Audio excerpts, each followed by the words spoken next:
আগামী জাতীয় নির্বাচনে অন্য কোনো দলের সাথে জোটে যাবে না বিপ্লবীদের নতুন দল জাতীয় নাগরিক পার্টি এনসিপি।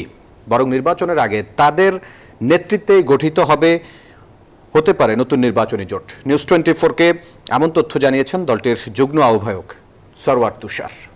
শুধু তাই নয়, তিনি আরও জানিয়েছেন ঈদের পর নিবন্ধনের জন্য তারা নির্বাচন কমিশনে আবেদন করবেন। আর দলের আরেক নেতা যুগ্ম আহ্বায়ক সামান্তা শারমিন জানিয়েছেন প্রায় ৩০০ আসনেই তারা প্রার্থী দেওয়ার সক্ষমতা রাখেন এবং এই নিয়েই তারা কাজ করছেন। বিস্তারিত রিপোর্টে।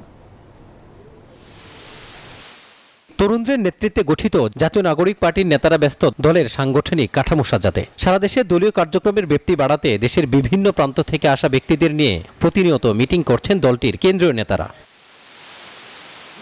দেশের পরিবর্তিত পরিস্থিতিতে গঠিত নতুন দলের সামনে রয়েছে নানামুখী চ্যালেঞ্জ। নির্বাচন কমিশনের শর্ত পূরণ, বড় রাজনৈতিক দলগুলোর সঙ্গে ভোটের মাঠের লড়াই, ভোটারদের কাছে জনপ্রিয়তা অর্জন সহ নানা বিষয়।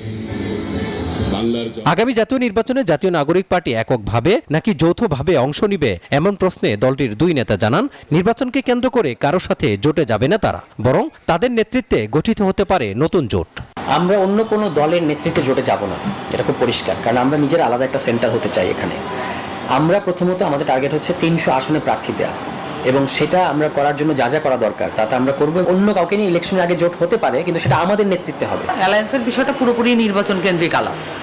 এই মুহূর্তে বাংলাদেশের রাজনৈতিক পরিবেশ এবং প্রতিবেশ যে অবস্থার মধ্যে আছে, সেখানে আমরা মনে করি না যে সিদ্ধান্ত নেওয়ার কোনো অবস্থায় এখানে আছে।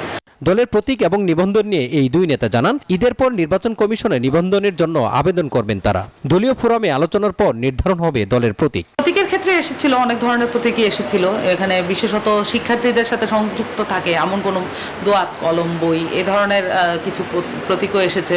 আবার বিপ্লবের সাথে সংযুক্ত এমন মানে মুষ্টিবদ্ধ হাত বা এই ধরনের প্রতীকও এসেছে।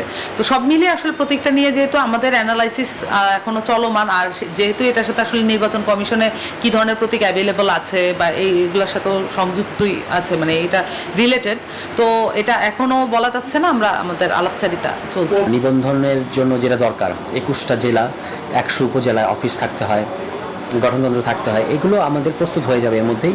আমরা আশা করি যে মের মাঝামাঝি কিংবা শেষের মধ্যে আমরা হয়তো মানে নিবন্ধনের জন্য আবেদন করতে পারবো। জাতীয় নির্বাচনের আগে সারা দেশে দলীয় কার্যক্রম বৃদ্ধি তাদের অন্যতম লক্ষ্য বলেও জানান তারা। মাজহারুল ইসলাম, নিউজ 24, ঢাকা।